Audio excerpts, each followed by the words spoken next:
দরজায় কড়া নাড়ছে champions trophy 2025। 19 ফেব্রুয়ারি থেকে শুরু হতে যাচ্ছে চ্যাম্পিয়ন্স ট্রফির আসর।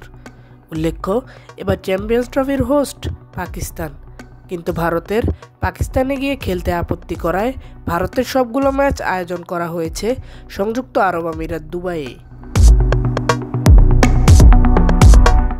যেখানে দুবাই ইন্টারন্যাশনাল ক্রিকেট স্টেডিয়ামে 20 তারিখ ভারতের মুখোমুখি হবে বাংলাদেশ। আর বাংলাদেশ ও ভারতের সেই ম্যাচের টিকিট ছাড়া হলে তা ঝড়ের বেগে 2 ঘন্টার ভিতরে শেষ হয়ে যায়। এতদিন ভারত পাকিস্তান ম্যাচকে ধরা হতো হাই ভোল্টেজ ম্যাচ, এই দিন শেষ হয়েছে। এখন থেকে বাংলাদেশ ভারত ম্যাচ হবে হাই ভোল্টেজ ম্যাচ, যার জন্য দায়ী অবশ্য বাংলাদেশ ভারতের বর্তমান রাজনৈতিক অবস্থা। এর আগে আইসিসি ইভেন্টে বহুবার ভারতের সাথে জয়ের কাছাকাছি গিয়েও জয় দেখা পায়নি বাংলাদেশ।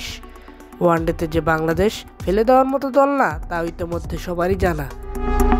তাই আমরা আশা রাখতেই পারি যে বাংলাদেশ ভারতকে হারিয়ে সেমিতে যাবে। দর্শক, এই বিষয়ে আপনার মতামত অবশ্যই কমেন্ট করে জানাবেন।